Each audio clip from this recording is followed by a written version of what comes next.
Hello, and welcome to today's episode of CMajor Before the Show. It's Saturday, April 4th, and we're glad to see you.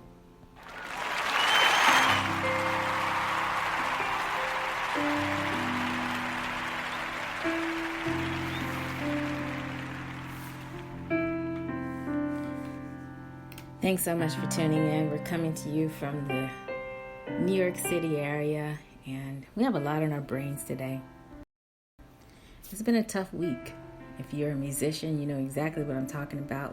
We'll get into that later, but today's episode, we're going to talk about making your own crazy music, technology versus old school. And I have in mind pianists because I'm a pianist myself. And so we have a lot to think about. When you're at the piano, you have to think about your posture. At least you're supposed to. Are you sitting up straight? Is your back straight?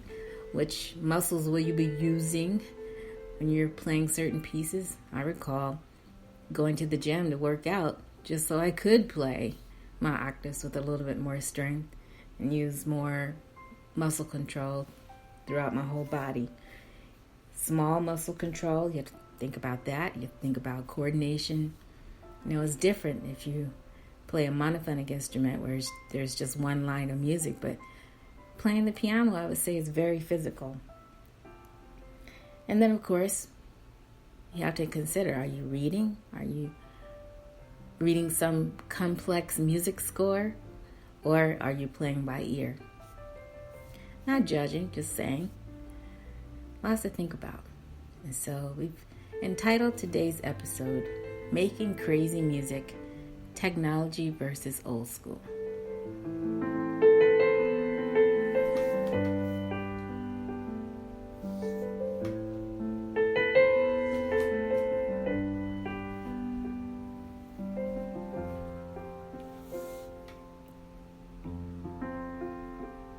I'm your host, CMajor Porter. Thank you again for being with us. The purpose of today's episode really is to get you to think about your own music making. We touched on it a little bit during the week. I did a promo and I put up a really funny picture. And I really want to say I'm not trying to make fun of the word crazy. I'm using it in a lighthearted way. And I really hope that you take it that way. We try to keep things lighthearted here and fun and funny on some levels. And I feel like especially now in this heavy time in our history with all that's going on that we need something a little bit lighthearted. So this is my attempt at making a fun episode, something for you to think about. And when I say crazy music, what I really mean is, are you taking ownership of your own sound? You know, there are a lot of underground music circles. You'll never hear about the music that these musicians make because they don't intend for you to hear it. They never want to be commercial. They just want the freedom to just create. And I think that's a good thing. Now that we're all staying at home, now that we're stuck at home, I don't see anything wrong with trying to make your own crazy music.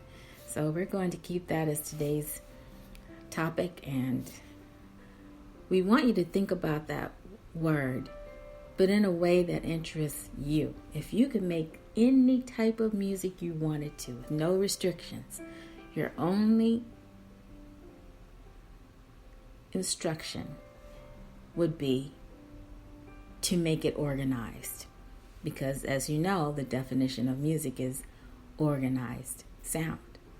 So if that was your only stipulation, that you just had to make it organized, what would you do? What sounds would you organize? Or would you take the John Cage route and just sit at an instrument and let all the sounds surrounding you make the music? Something to think about, right? So I want you to have that in the back of your minds today. We've done a lot of research for today's episode. So you'll hear me quoting some things here and there, and some of it you may recognize, some of it you may not. And so I'm familiarizing myself with how music and music production has really changed over the years. There's some people today that still don't even believe in it. They don't. They just say, don't be lazy. Learn to play an instrument. Don't use technology. I don't know how you feel about that.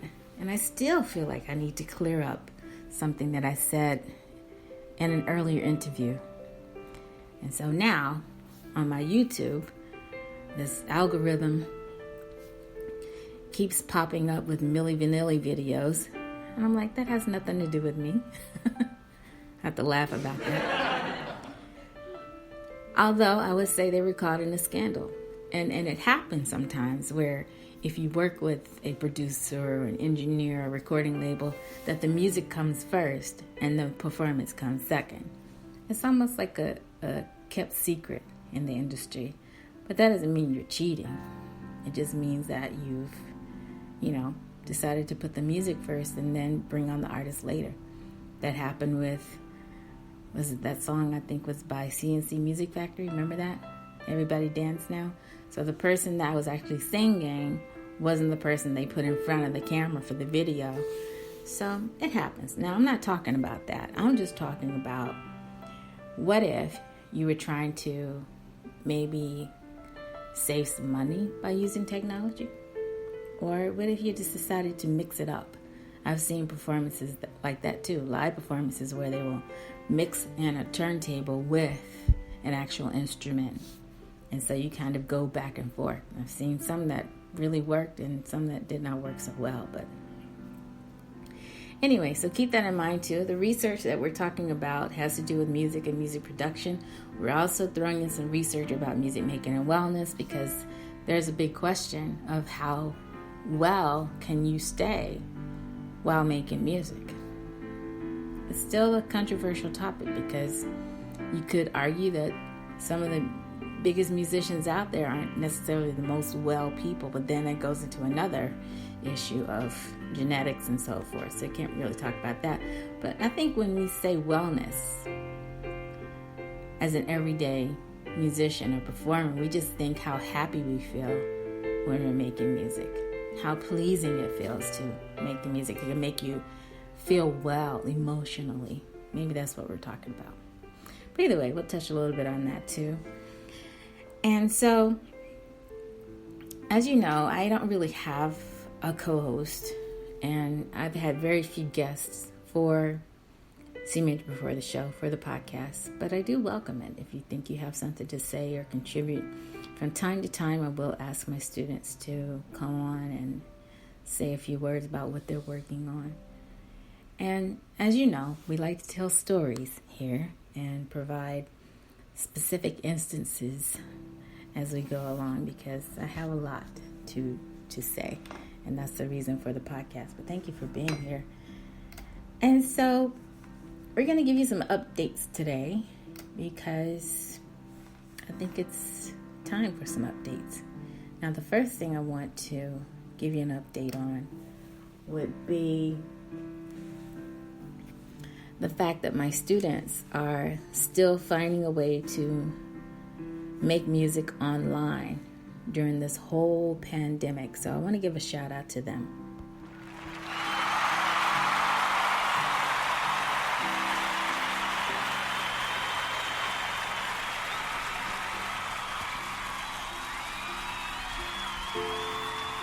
Thank you so much, guys. I love you so much.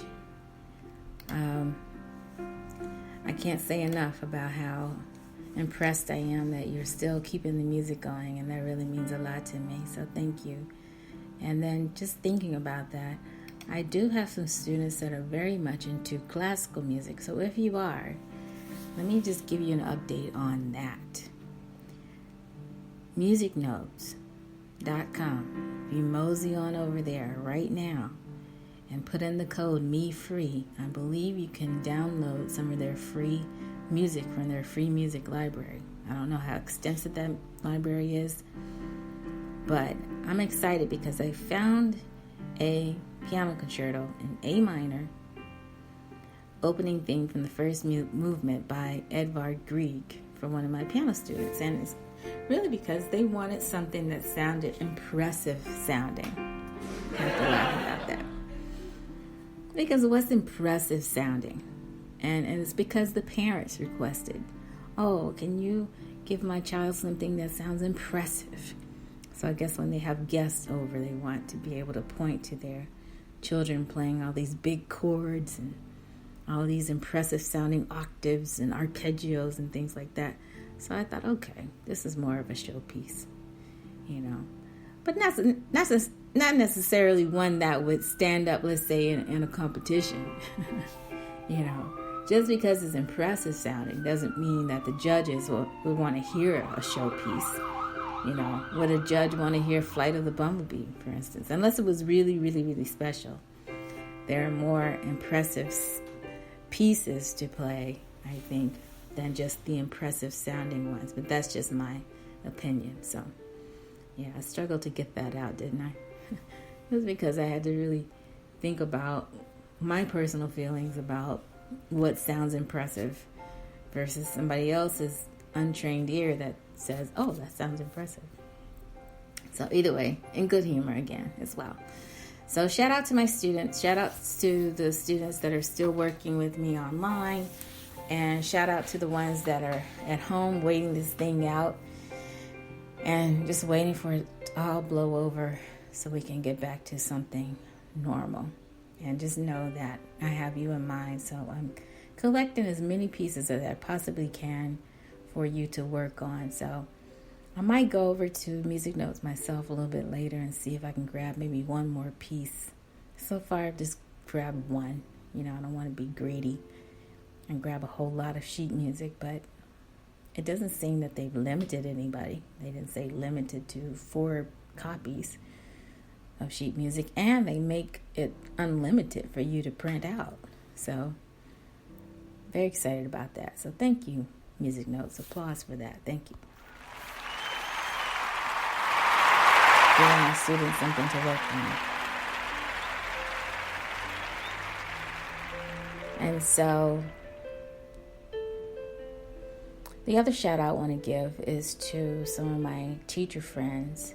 You know who you are. We've been able to meet online, whereas we probably would not have done that if we weren't forced to stay inside. And so just shout out to you and the work that you're doing. I see you online. I love that we're able to have conversations and discussions. Everything that I wanted to happen before this happened is happening now.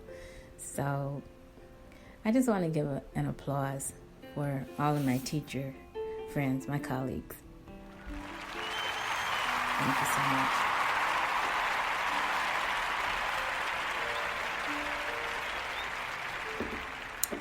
And as I'm doing that, I'm taking a very nice sip of some very special coffee. I'm going to mention that in a moment.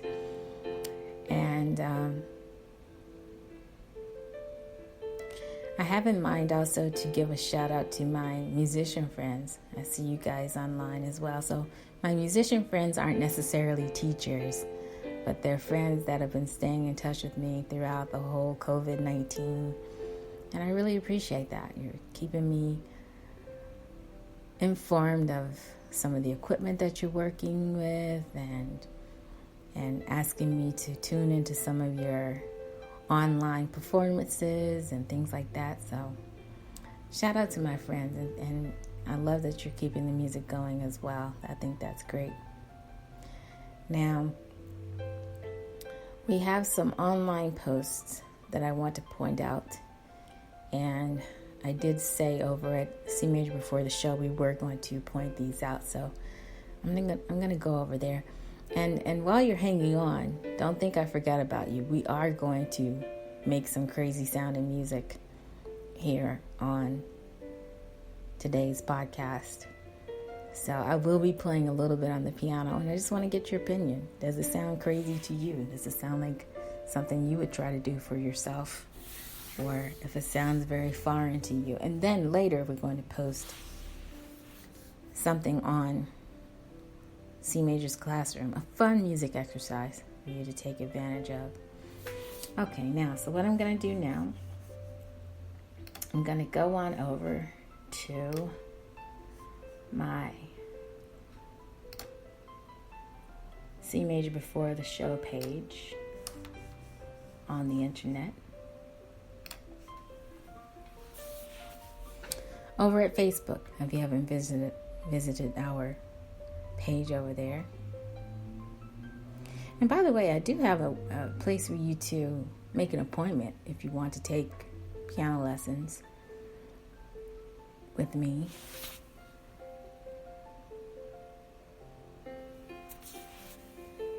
I'm open to that at this time, and I mentioned a platform. Last week, I'm going to mention a new platform this week. So let me just put in my outline to make sure I remember to say something about that. Because once you start doing things online, it's very different than what you do in person. So many things to consider. Okay, so here we are. Going on over to Facebook.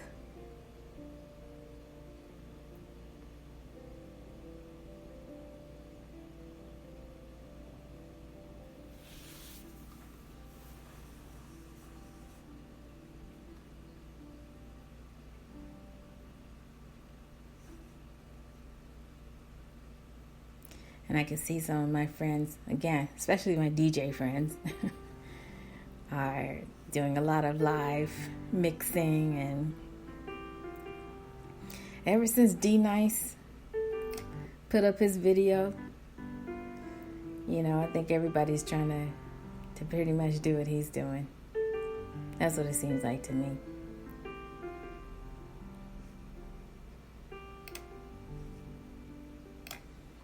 So I got another reaction.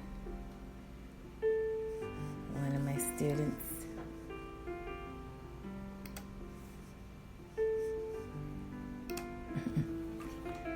I'm going to react back to her.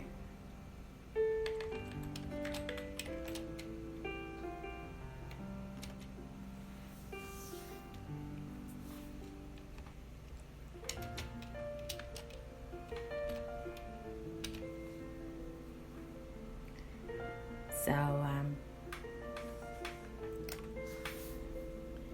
now we are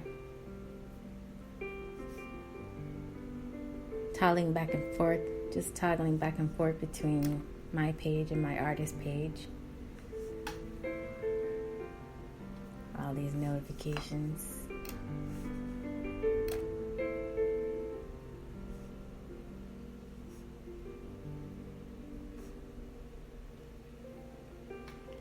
So you can see who's reacting to some of my posts, which is great.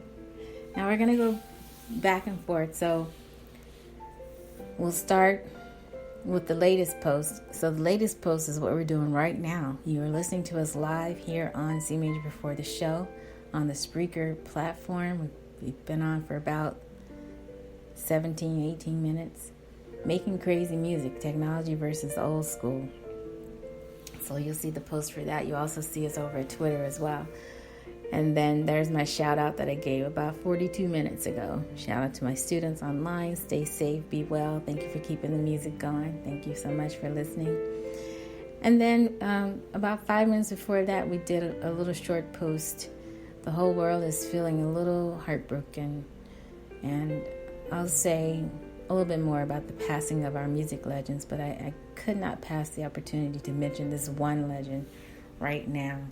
And I'll just lower my music really quickly, and that is the father of the Marsalis boys. Now, I think you say the last name Marsalis. I was listening to an old clip from CBS, and I think the announcer was trying to say it in a more subtle way, Marsalis. But I think it's Marsalis, and then I've also heard people say Marcellus. But however you say it, you guys know the family and the patriarch of that family has passed. So we had a statement that I just wanted to mention on today's episode. We've heard from Winton, we've heard from the family, and just we've heard from some of the news reports. But I really like this statement. It was very succinct and just very poignant, I thought. And it's talking about the passing of his father, and it's from Branford Marsalis on the passing of his father's statement.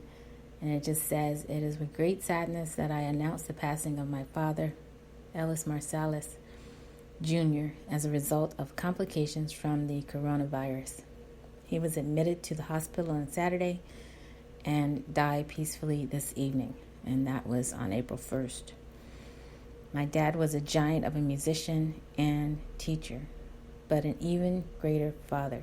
He poured everything he had into making us the best of what we could be." And to quote my friend and Harvard Law professor David Wilkins, who just sent me the following text, quote, "We can all marvel at the sheer audacity of a man who believed he could teach his black boys to be excellent in a world that denied that very possibility, and then watch them go on to redefine what excellence means for all time." We pause for a moment of silence.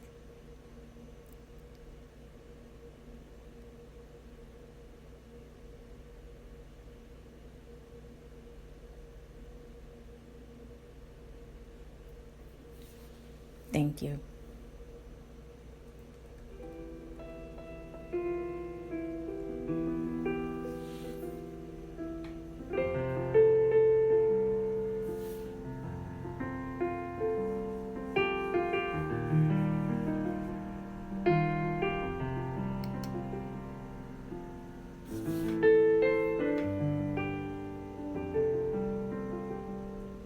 And you are here on CMajor before the show. And I just wanted to share a private story about Mr. Marsalis. I really love that photo of him, by the way. It's so nice. And I saw him perform in New York. He was one of my very famous and very favorite pianists of all time. So I think he was my most favorite famous pianist, if I could say that. And I just recall getting to see him perform live. I think it was at the Iridium. It had to have been at the Iridium Jazz Club, at the old location, like right across from Lincoln Center, right at the corner with the hotel attached to it, I think. And so I just remember seeing him walk right past me.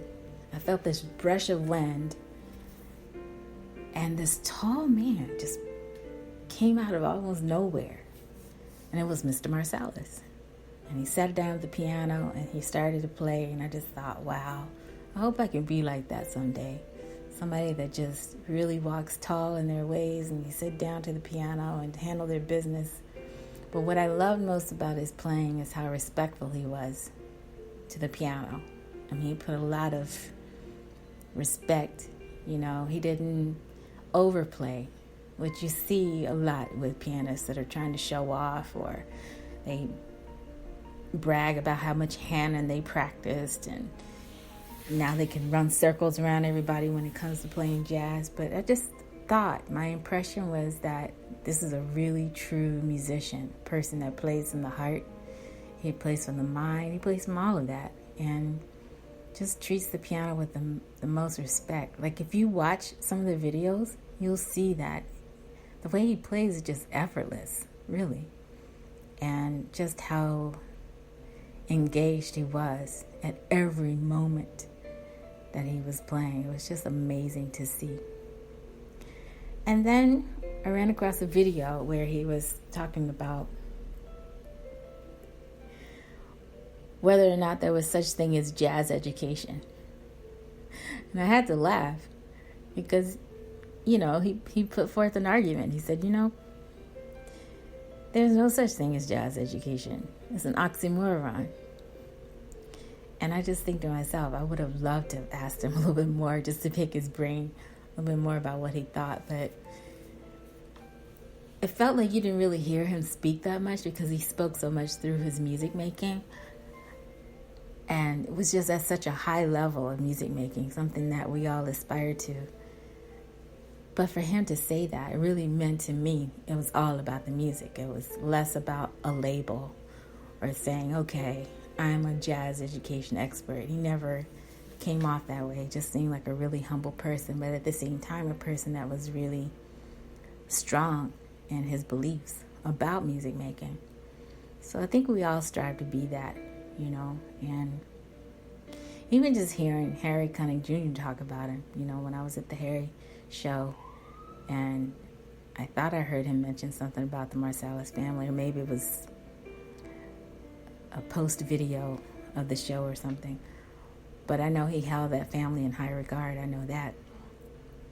And it really showed in his playing as well. So I'm an admirer of Harry Connick Jr. because of Mr. Marsalis. So I just wanted to make sure I mentioned that. Then below that, you'll see the Google Doodle, which they posted yesterday. And if you click on the link, I thought it was kind of cool because it's almost like that doodle was devoted to music making as well as other things, reading, sports, lifting weights, talking on your cell phone, So this is where we all are. And I like that the heart is like a little rainbow over the last part of the word Google. So click on that little doodle if you care to. From time to time, I like to post those little doodles. And then below that, I said, hey, want to hear a joke? Decaf. I was glad to see. I got some reaction from that because I'm all about coffee culture and music here at CMajor before the show. I really do. I really do like to talk about the commonalities between coffee drinkers and coffee drinking and musicians and music. Probably, and it still hangs in my mind today, probably the most profound thing that happened to me in a coffee shop, in a cafe, was when I was in Europe, and the music that was playing was just amazing. You had this mix of opera with pop, and I never heard that. I never heard that type of mix in a coffee shop where one moment you're listening to Pavarotti and then the next moment you hear, Michael Bolton. That was such a memorable moment, but it was almost like they were treating opera music like it was the pop music of its day. And then alongside that, playing today's pop music, which at the time it was, the music of Michael Bolton. Anyway, we wanted to mention some coffee drinks on today's episode.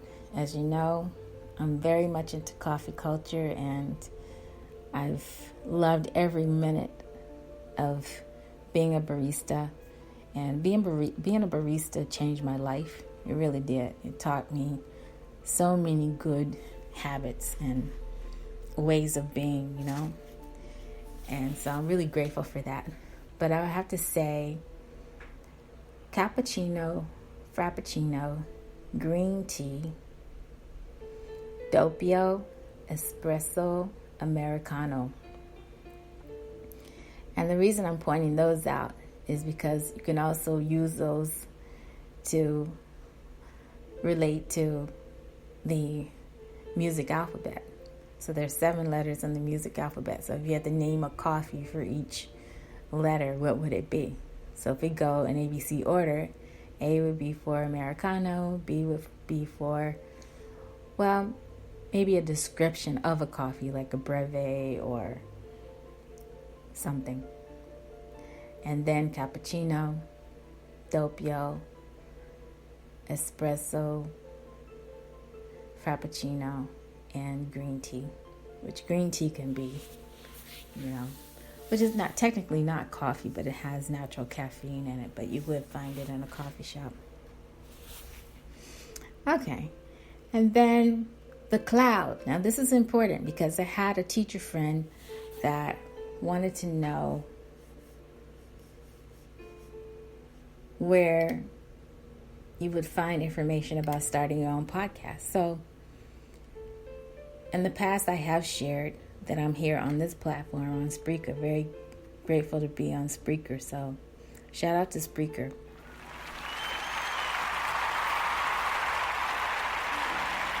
Thank you guys for continuing to have us on. Really appreciate that. And anybody who is out there and you're wondering how to get your podcast started, I would say the best place to start would be to go with this article that was published by NPR, National Public Radio, where they talk about how to get into podcasting. So I believe it was published in 2018. You can just type in NPR and then type in podcast. It probably will pop up. But I'm going to go to a place that it came across my desk. It was actually one of those ads. You know, the ads that pop up on Facebook? One of those. And I'm not promoting them in any way. I'm just saying, I'm always looking for something new, something to let my students know about, something that's more student friendly, and something that I think would help them grow in their music making. So this came across my desk, soundtrap.com.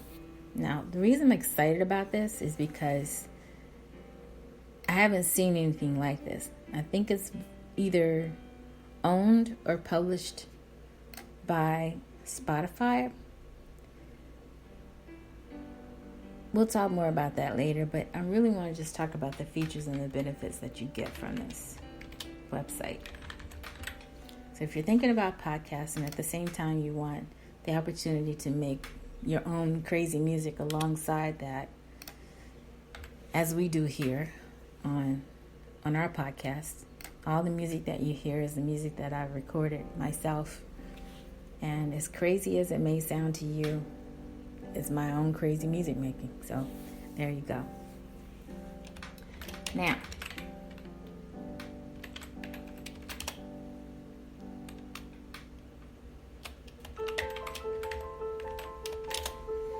okay, so now I'm in.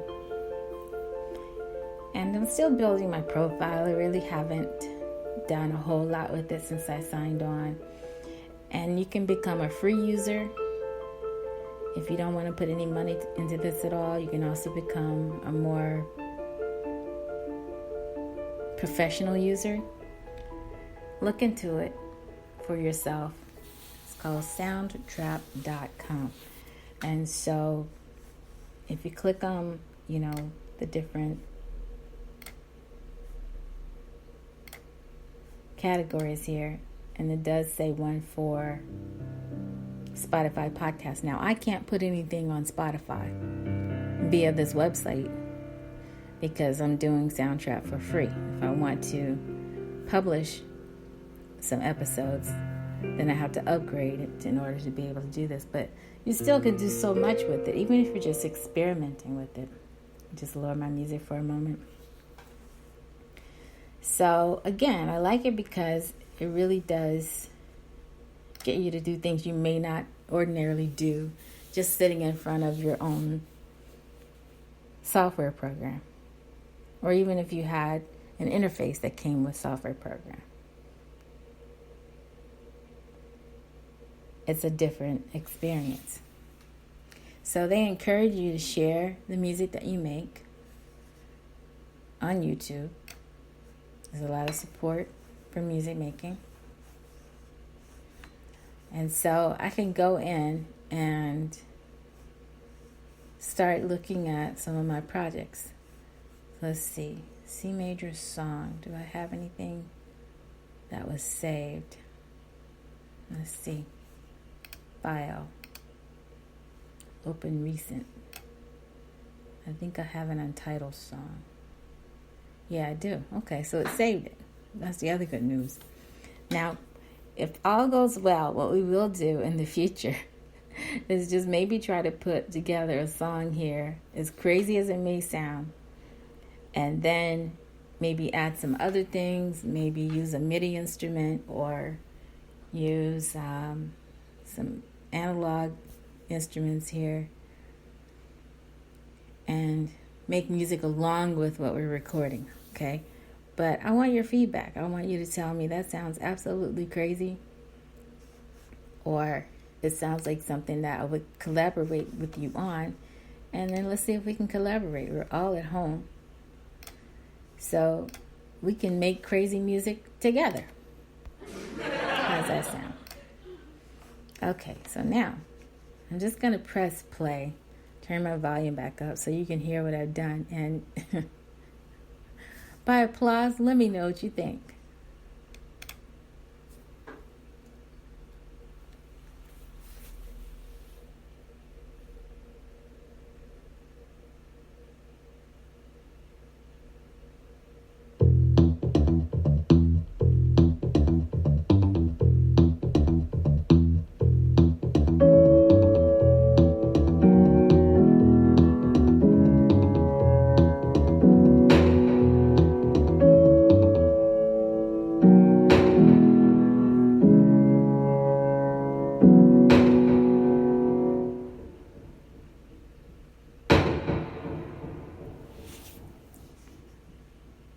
Okay. I think that sounded pretty crazy. By applause, why don't you apply for that? Thank you. So it wasn't meant to be, I'll say a little bit more. I have to laugh.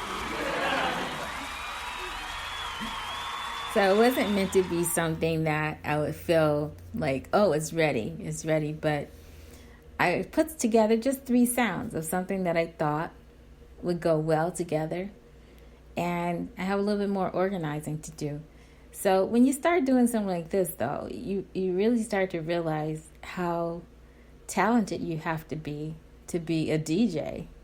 Because suppose you wanted to make your own house music tracks, for instance. And a lot of DJs catch a lot of flack. A lot of people say, oh, that's not real music making. But to me, it is. DJs are genius, to know how to play all the different sounds and put those sounds together the way that they do, and to keep you really into the music, engaged. I just saw a video the other day for like an hour, over an hour. That's all they did, was stand right in front of the DJ booth. I think they had at least 3 decks going. I didn't see any turntables, but this one particular DJ who is known all over the world had other world-class DJs with him, and I think the DJ that was a guest that was visiting, that was in the house, I think he ended up following with a 2-hour set. So just imagine, you have to really know your stuff to keep the crowd moving. And the crowd did not move. They stood in front of the where the music was going. They stood right there. And I mean, it was packed. But anyway, so I don't put down anybody's music making. If you have an idea for making music, I advise you to go with that. You never know what's going to come out of it. Okay, now just to talk a little bit more on the research side of things, and we're going to close out of Soundtrap here in a moment and talk about something else. Participation in music-related activities has grown over the years. So in today's description, I know I talked about what it felt like to play a recorder and maybe graduate to something else if you started the old school way. And by the way, I don't think it's lazy to go with technology before you go with a real instrument. So something just popped up. It said, what's the likelihood that you would recommend Soundtrap to a friend or colleague? I would say most likely. So let me click a 10. What's the reason for your answer? I'm going to say it was fun. It's a lot of fun. Fun and very engaging. Thank you. Okay. So let me get out of this before I start getting distracted again. So I'm going to exit this video. Check it out, soundtrap.com. I recommend it. It's a lot of fun. It takes you into a whole different world. I was sitting here for a lot longer than I thought it would be. And the graphics are really cool too. So you'll see this piano and some other figures in their website. It's flash based, it looks like. And it's really cool. Check it out. Okay, now let's go back to our Facebook page. Before that, I just want to read some of the research. And so I like what it was saying. This researcher was saying, with music in schools, students connect to each other better, greater camaraderie, fewer fights, And then they also asserted there was less racism and reduced use of hurtful sarcasm. So this article is written in the UK, and that's where the publisher is from, this particular university, and so that's what they found in their study. But it just says this paper investigates and evaluates the current landscape of audio tools and music production methods to identify the evolving practical and educational challenges in music production. So read it for yourself. The argument they're making, though, is saying how you have all these great tools for music production, but then sometimes the tool outgrows the knowledge. And then you don't have a lot of people using the tools in the right way, or, they'll never use 4,000 sounds, that you may find in one software program.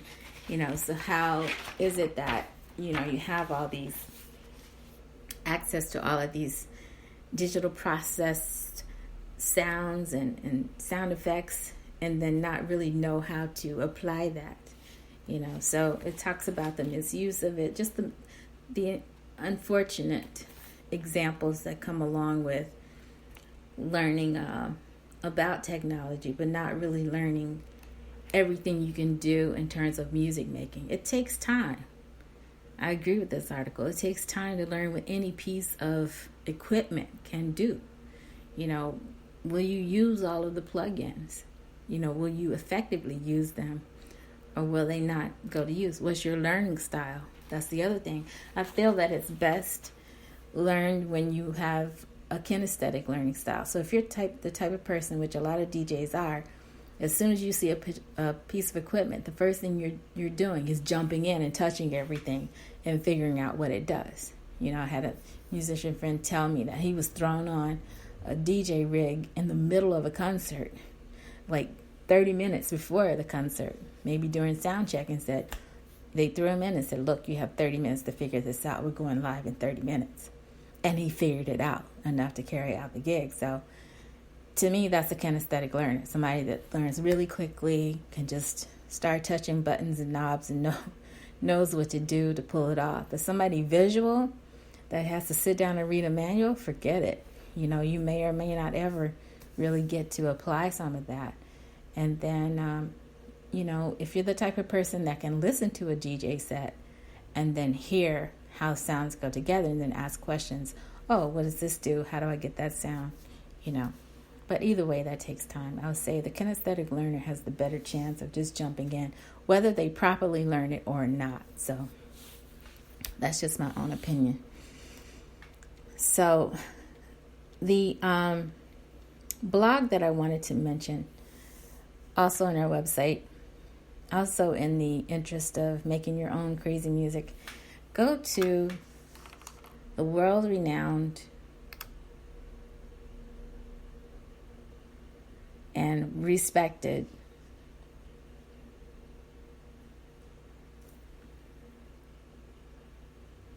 website of Leonard Slatkin. So you may or may not know who he is. If you're in classical music, you definitely know. Now, I was really surprised to hear that he had a radio show called The Slatkin Shuffle. And you can download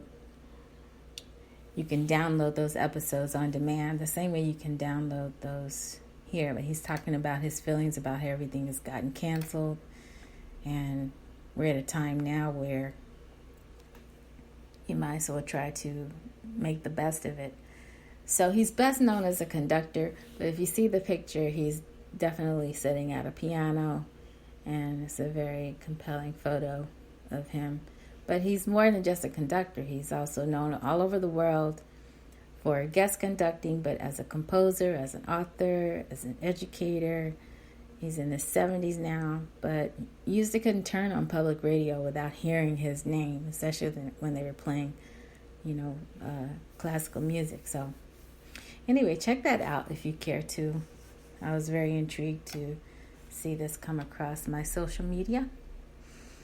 And then I wanted to say a word about now I'm totally heartbroken over this, the World Conference that CMajor was going to attend. I didn't tell you about it, but I'm telling you now. I was going to go to this, and it was canceled Boo hoo hoo. And so if you see our Facebook page, you'll see that posted, and I should comment with a crying emoji, but I'm not going to do that. But I really had my heart set on going to this conference. It would have been my first time going to Finland, and I'd heard so many great things about Helsinki and then Finland in general. I think they just had a global conference at Columbia University where, I think one of the big officers of Finland government presented there and was talking about what I believe is called one of the happiest places on earth. But either way, they're supposed to have a huge music culture there as well for music education. So I was really looking forward to going and making some connections there. And I believe 2 years from now, they're supposed to be in Australia, and there's a regional conference that's in Zambia that I was interested in for next year, which I'm not sure if I will go to that. But anyway, best wishes to you guys. Stay safe, and maybe I'll make it to Finland one day soon. So again, here we go with music notes. Please, whatever you do, mosey on over there. Even if you know someone you can give free sheet music to. Think about a musician who could benefit from something like that. A pianist. Think about somebody who has a lot to think about, and they're into complex musical notation. Show them musicnotes.com. It's been something that's been very reliable for my students, and now they're offering music for free. I don't know how long you can claim this, but use that code, MeFree, if you're my student and you're listening to the podcast. And normally that's who listens to the podcast, people that I actually know, my students, and people who know that I'm doing this podcast. So we're making little baby steps with the podcast, trying to gain traction as much as we can over time. And so, we'll do what we can do. Okay, now, I just want to browse through here for a second. If you'll just pardon me for a moment.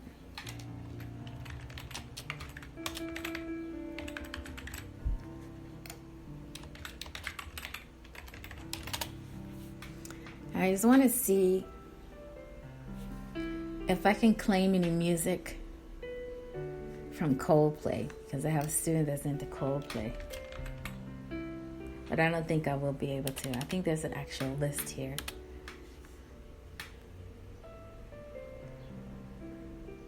And they have over 300,000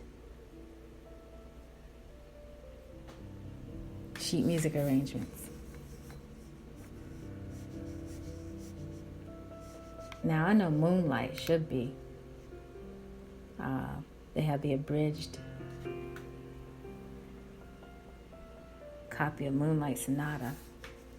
So I have some students working on Beethoven.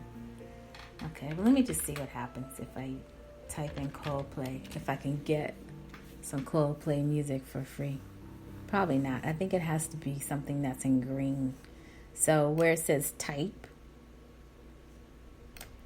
I think you have to have it. I think it has to be a certain color. Let's just see. So let me do Fur Elise, for instance. Let's see if that comes up. Yeah, I think that's what it is.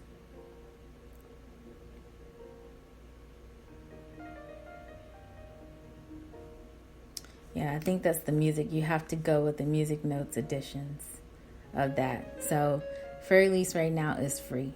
So it says price $0. And even though this is intended for guitar, you can go in and print it for free, which is what some of my students were complaining about. They said, a lot of this music has been around for a long time. Why am I still paying $4, $5, $6 for that? And so they must have heard you, because now a lot of this music is free. Now, I think you can still put in the code. So what I'm going to test and see if I could get the music for Coldplay for free. So I have a student that's interested in clocks. I don't think it will work, but let's just see what happens. I doubt Clocks by Coldplay is going to be free. Although it would be really cool that they made it free. So anything in green, everything is in blue.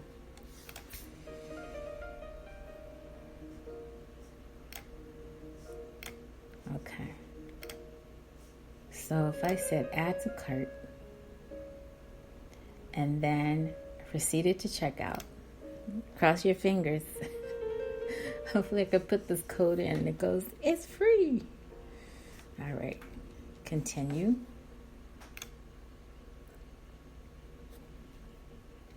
Okay, now let's go back because I don't know if I missed the place where it said I could put in the code. Okay, me free. Okay, let's see if it works on this. Yeah, okay.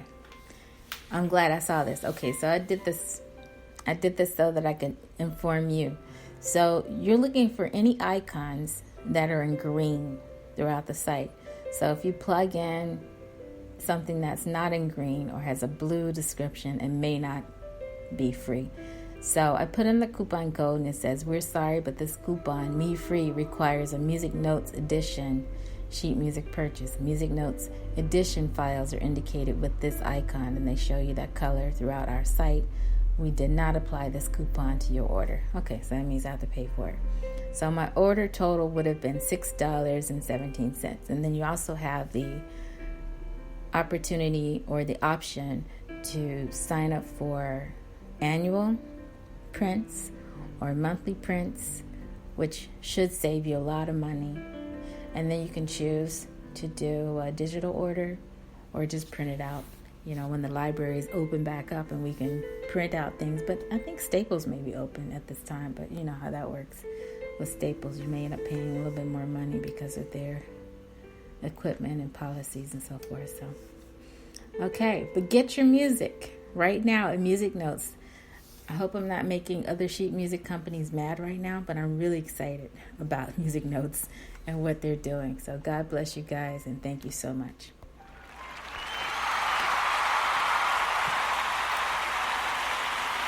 You help make a lot of students happy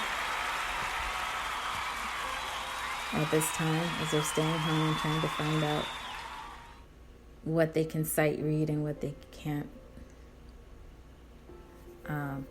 get a hold of to help their sight reading. So you made it very easy.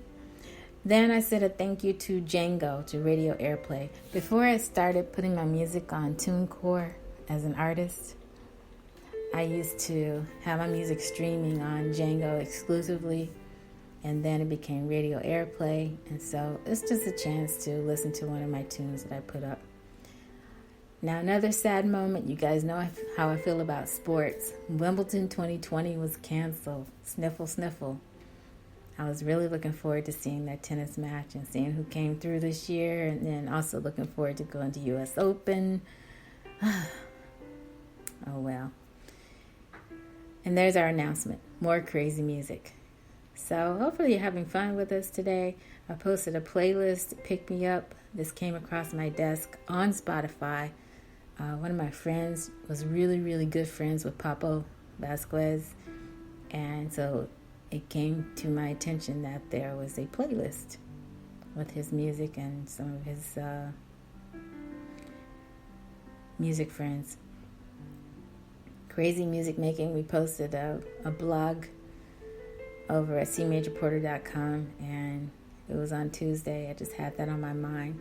And then on notation system. Now that was our classroom post from last weekend's podcast episode.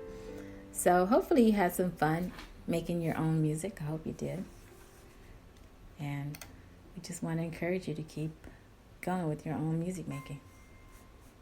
It's all about you, not about us. It's all about you. So thank you so much for tuning in. Now, I'm going to go to the piano shortly, but I have one more thing that I want to mention. Two more things from our site that I posted I think I posted a link about the coffee culture that I wanted you to check out,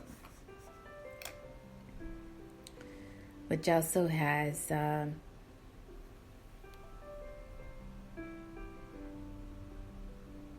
charity connected to it. So if you're into that, I may not have posted the link, but I think I can remember to say it here.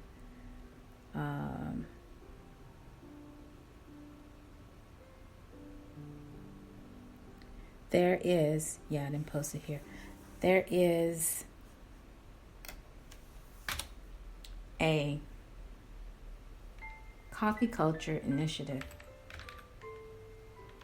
I'll just look it up with you. Called Hope.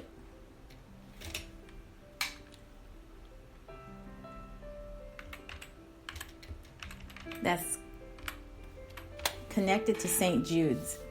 So I've been seeing this coffee when I was shopping, and I wondered about the Hope products. But if you're into coffee, I tried it out. It's really good. It's smooth flavored. I got the dark roasted flavor, but you can also enjoy coffee while giving back to a worthwhile cause such as childhood cancer research.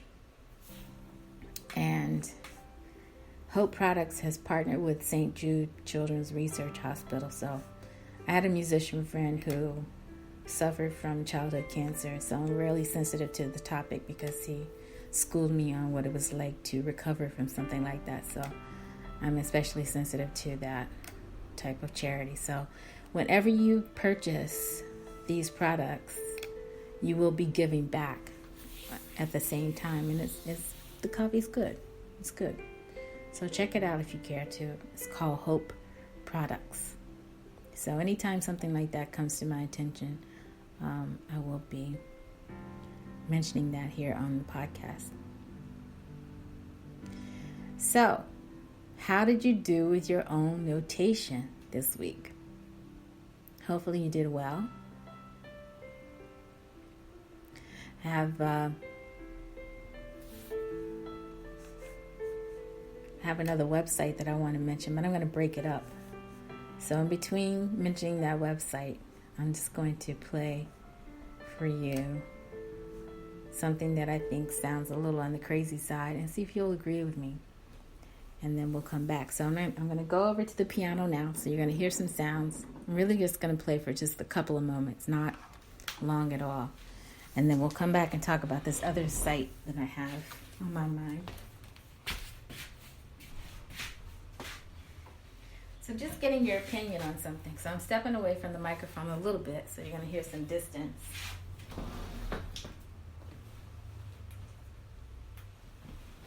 The reason I want to do this is because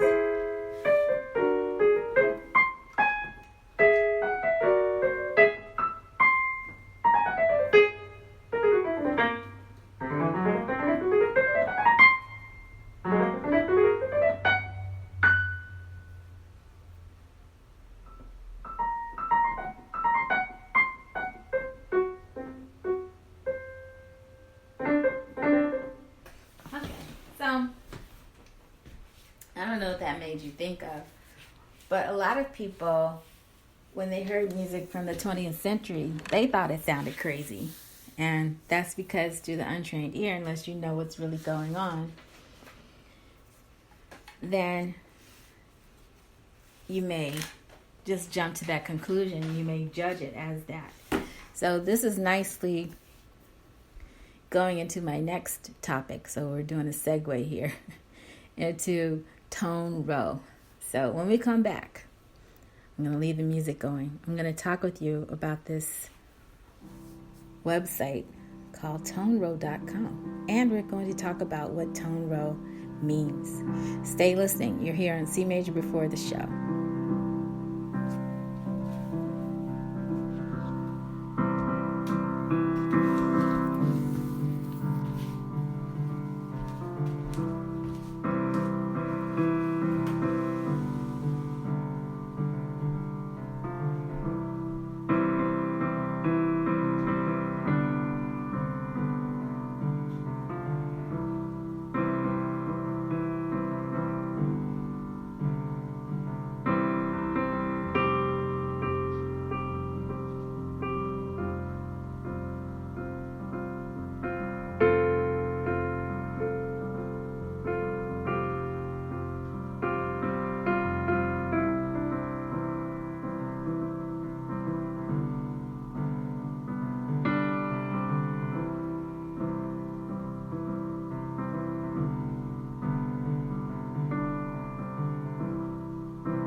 back. We just had to pause for just a moment and to kind of break up the podcast a little bit.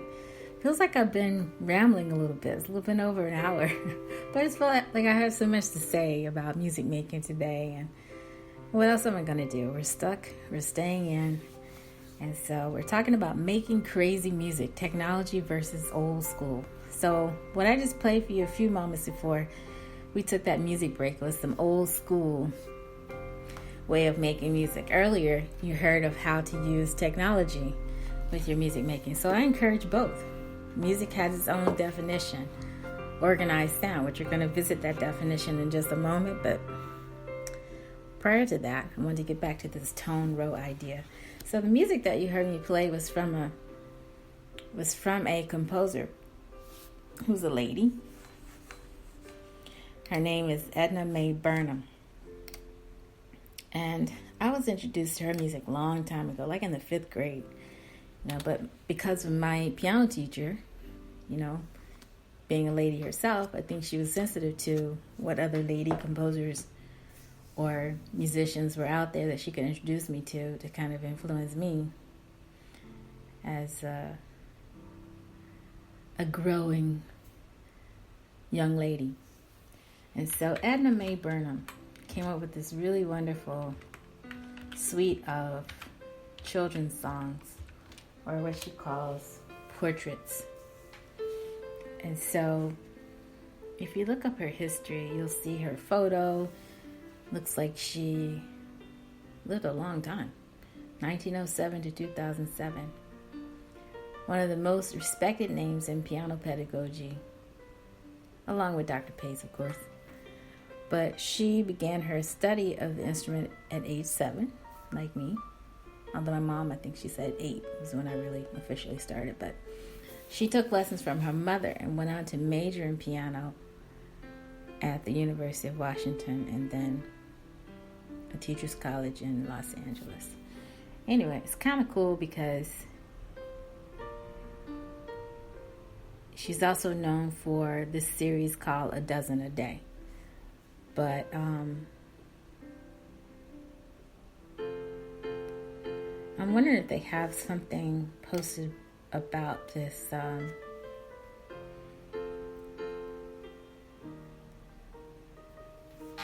this suite of music that I learned called Echoes of Death Valley. So I just recall I had to draw like portraits to go along with the music that I was playing. And so for your CMajor's classroom fun music exercise, I'm going to post something similar. Sometimes you just need a boost of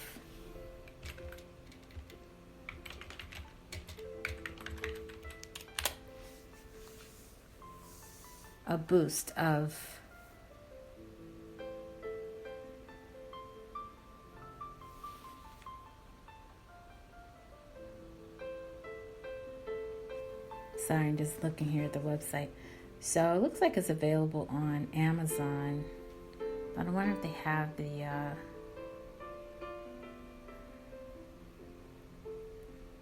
that's the same cover too.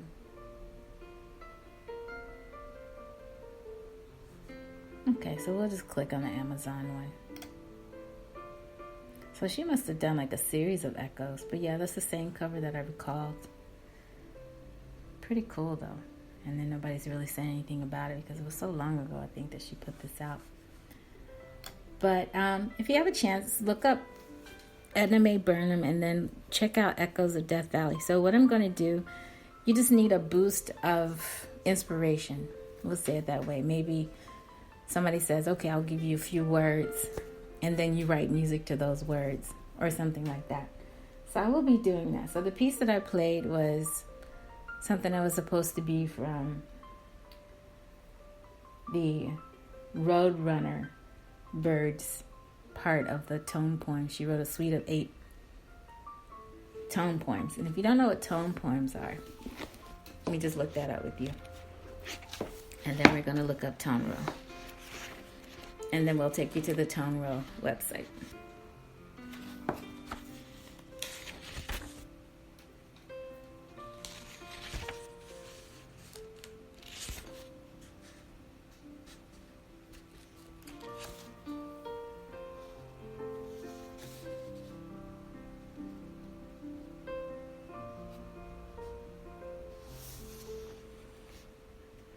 Okay, so our concise dictionary music is saying that we need to look up symphonic points. But before we do that, we look up the definition of music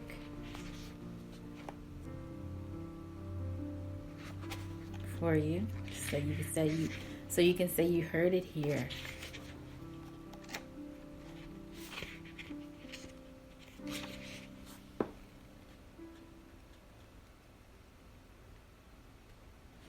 Okay, so our concise dictionary of music is too sophisticated to give us. It's just a definition of music.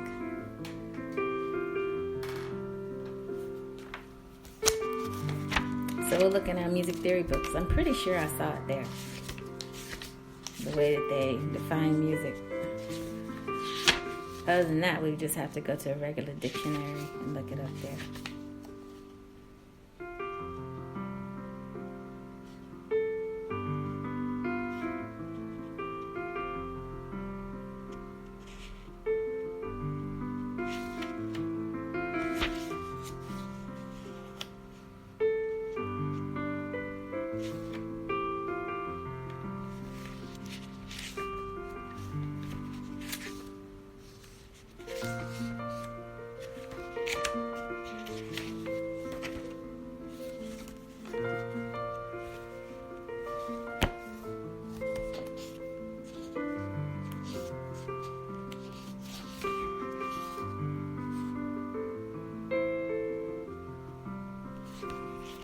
Okay, so,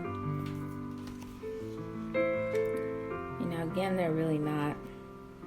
I think it's such a basic thing, That was one of the first questions we were asking undergrad when we got in our class together. Our teacher said, okay, what do you think music is? And everybody started describing music and not giving you the definition. So we'll just look it up here. Definition of music.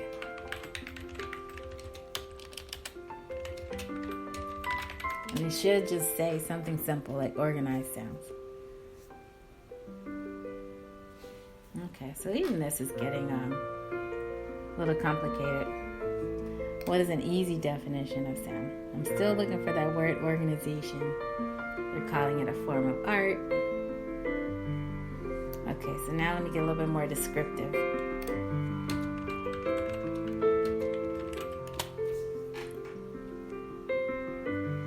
Okay, so here we go. So a general definition may best be defined as sounds and pitches organized in time. So basically what's often cited, an often cited definition of music is that it is organized sound, and that was a term that was coined by modernist composer. Where'd that name just go? And then I was mentioning Cage a little bit earlier as well. It was cited by a modernist composer. Just know that. Because I think at the end of the day, they just said, okay, this is just, we need to come up with a simple way to describe it.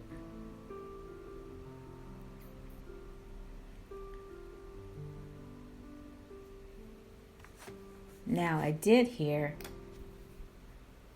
speaking of the Marsalis family, I did hear Wynton Marsalis talk about how being the serious musician that he is, that, he really thinks of music as being what he does at Jazz at Lincoln Center. Because when people get ready to listen to music, as he said in the interview, they have the goods. I would agree with that. But he also said that those same musicians knew how to play funk. They knew how to play dance music that's intended for dancing. But when you get ready to actually listen to music, then you have to go the jazz route to really listen to the complex organization of sounds. I guess we could say it like that. Okay, now let's get back to our discussion about Edna Mae Burnham.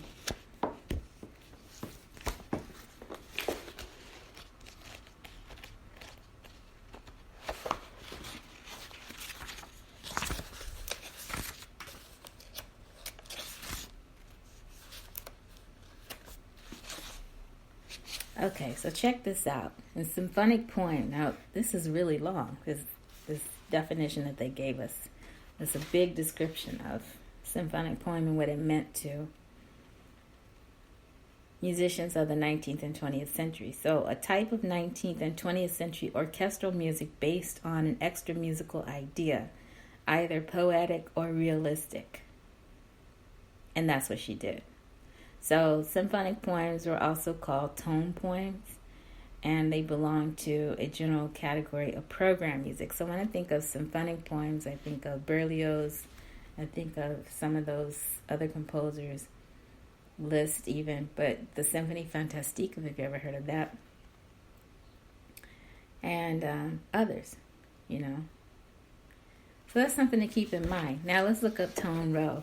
And then we're going to get into our website. I'm really excited about this website, by the way, because if you are trying to connect with us online, now is the time to do it, because we have opened up some avenues that make that possible. So I had a musician friend the other day who said that he wanted help with music theory. I have a place that you can go to meet me online for that. So if you need that, let me know. If you want to just meet and greet CMajor, that's free. Not something you have to pay for, but if you want to go further than that online, then we have to work out some other details. Now, tone row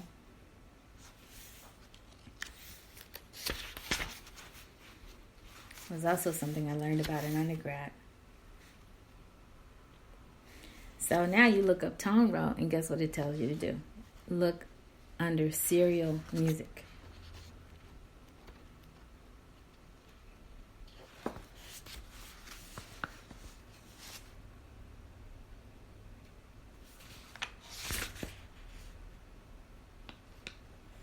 So, serial music, in which the organization, particularly of pitch, but also that of other parameters, such as duration, timbre, that is pronounced timbre, by the way, not timbre, Timbre.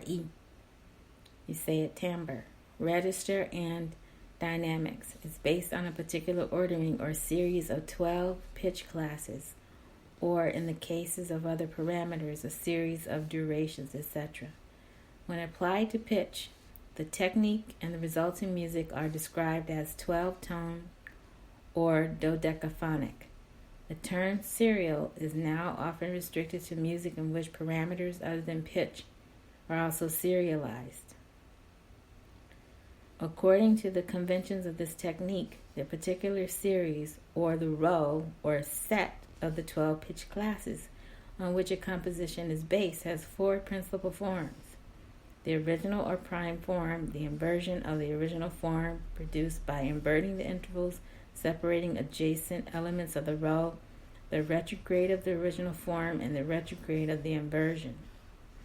Each of these principal forms of the row can be transposed to begin on any of the 12 pitch classes, with the result that for each row there is a total of 48 forms.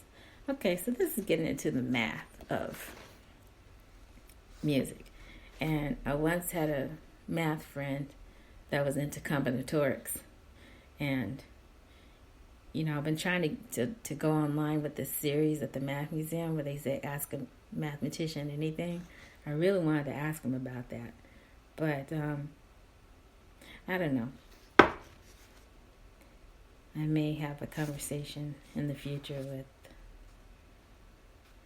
those who really know more about the math behind all of this. But just imagine, I mean, even if you listen to the avant-garde music of Herbie Hancock, you can hear how some of this was influencing him in electronic music. And, you know, no disrespect to Mr. Hancock, but some of that music sounded crazy. It really did. But I had respect for what he was trying to do because he was trying to bring something new to the music, the sound of music. And the same thing with Chick Corea, Mr. Corea. Same thing. That's how they started. And then, I think later it evolved into something else. But make your own crazy music. It may be based on math computation. They said there's one math formula for all of Western music. It's that predictable. And then there were some composers that's all they did was just base music on math. Now, did it sound good? Did it sound melodic? That's a different issue. But it was organized sound, so it does fit the definition of music and music making. But I'm going to help you out. I'm going to, based on Miss Burnham's tone poem idea, give you something to think about. If somebody said, okay, think about a bird that's picturesque, that runs around New Jersey, for instance, and he's almost 2 feet long. And you saw the bird and the way that he flies and the way that he walks when he lands on the ground. How would you make music to that bird's movements? Something like that. But it's all meant to be in good fun. So look for that over at CMajor's classroom. And I hope you're doing well with your own notation. We talked about some ways to start putting together your own notation system. So if you happen to be with us a little bit later on, following today's podcast, we're going to be over at CMajor, the CMajor radio show, talking about that.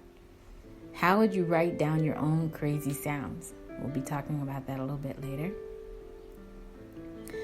And I want to give you some tips as well on what to do before you practice, but I'm not going to do that today. We're going to move on. It's been a rather long show, longer than I thought it would go today, but I'm glad you could spend this time with me. We talked about making crazy music today, technology versus old school, and I played some 20th century harmony from the tone poem, symphonic poem idea, just to get your reactions. We talked about the passing of some music legends. There were at least 7 this week, at least. And all my musician friends have been talking about it all across the week. I'm not going to even say any more names, but they're all over the news. You can see them for yourselves. And so it just feels like the sun just faded on a lot of our big names in music this week. And so we just send out prayers to their families and to the friends that knew them, and our thoughts are with you. With that in mind, I think next week we will explore the thought of jazz education. Is it an oxymoron? I may even decide to put that into our poll, either this week or wait until next week. I haven't really decided yet. So just to give you a heads up, next week we'll talk about a jazz and a blues approach to piano playing, and you decide for yourself. Is there such thing as jazz education? Now, before I let you go, I do want to introduce you to this website. If you care to, get out pencil and paper. If you can take out pencil and paper and go with us over to a very good website called tonerow.com.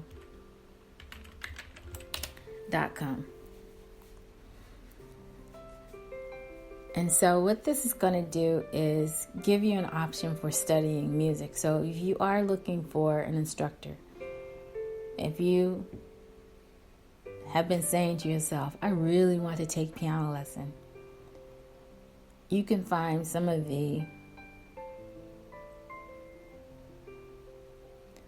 most popular, masterful teachers in the tri-state area on this website, and maybe even beyond. But go to toneroad.com, browse the teachers, go under the FAQs and just look and see what it's about. Now, in order to sign up as a student, you do have to create a record here, and then you can request one of the teachers and then go from there.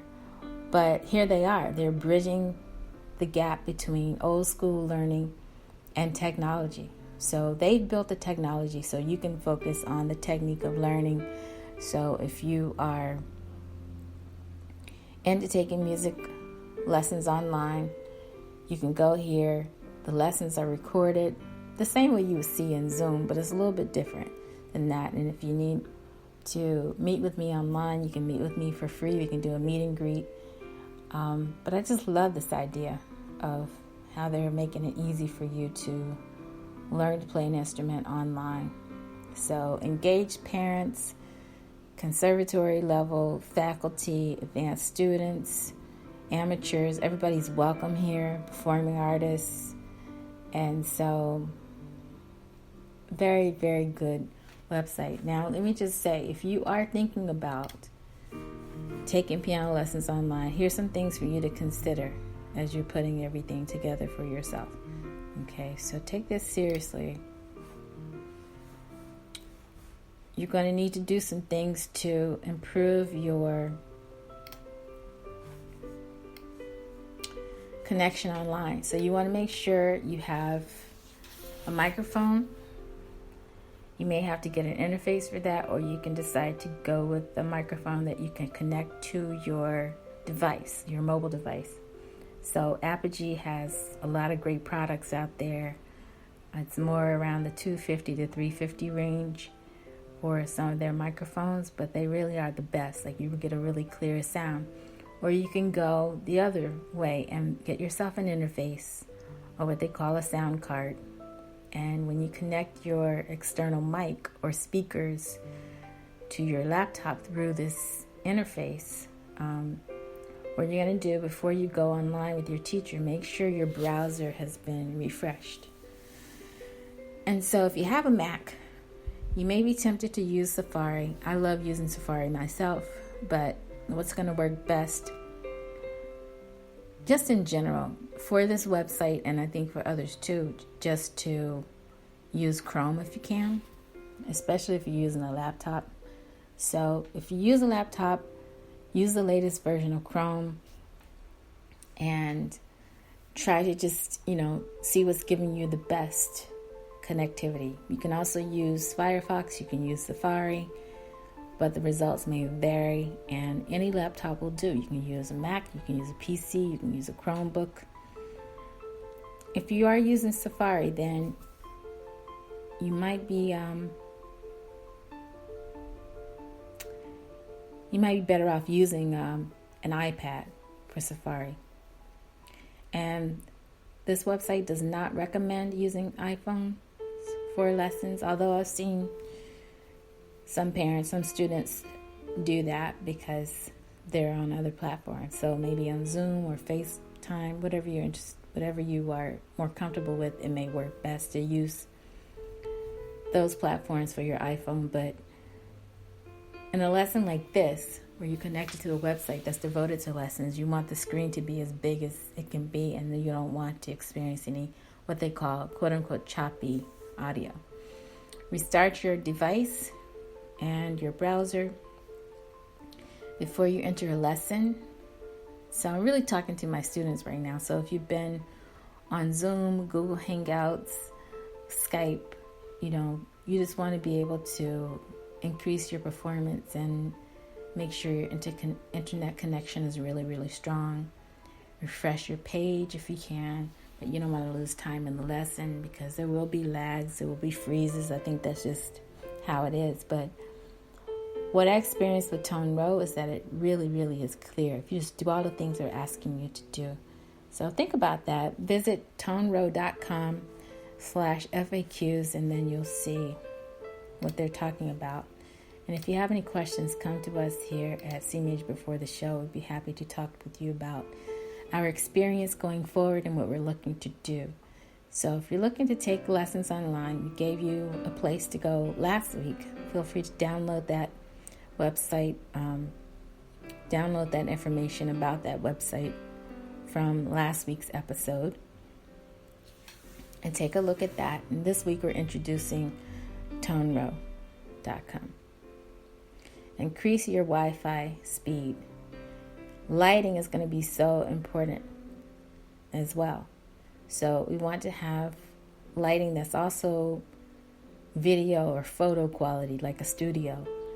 And it's going to really make a difference to be well lit for your lessons. We talked about adding a mic. We talked about adding a speaker. I have some recommendations for speakers. I think you already know I love JBL. And if you want to wear a headset, just make sure the headset is high quality. I have some recommendations for that as well. Try to avoid Bluetooth speakers, although I like Bluetooth speakers, but I happen to have one that's not Bluetooth that also works well. And headsets do sometimes create an echo, so I want to be careful for that. But contact them, tonero.com/FAQs for frequently asked questions. And they are the experts when it comes to improving your online lesson experience.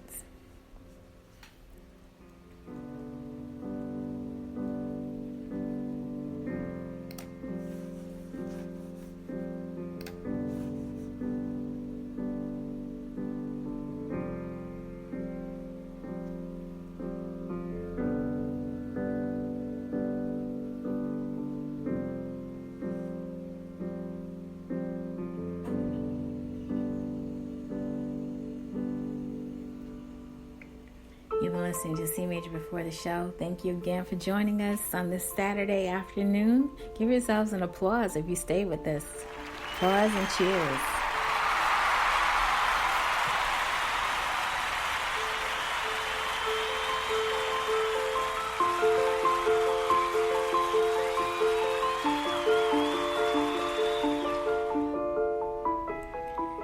We're looking forward to seeing you over at the CMajor Radio Show. Come over there, because we always talk about what it means to write down music. How would you write down your crazy sounding music? How would that look? Laughter. It's going to be a lot of fun. We like to have fun over there and really get you to think about how you would create your own notation. And what would a crazy sound look like if you didn't use traditional notation to write it down? Think about that. So bring your iPad, bring your pencils, bring your staff paper, and I'll see you over there in a little while. Thank you for listening. You've been with us in our episode about making crazy music, technology versus old school. This is CMajor Porter. I'll see you next week.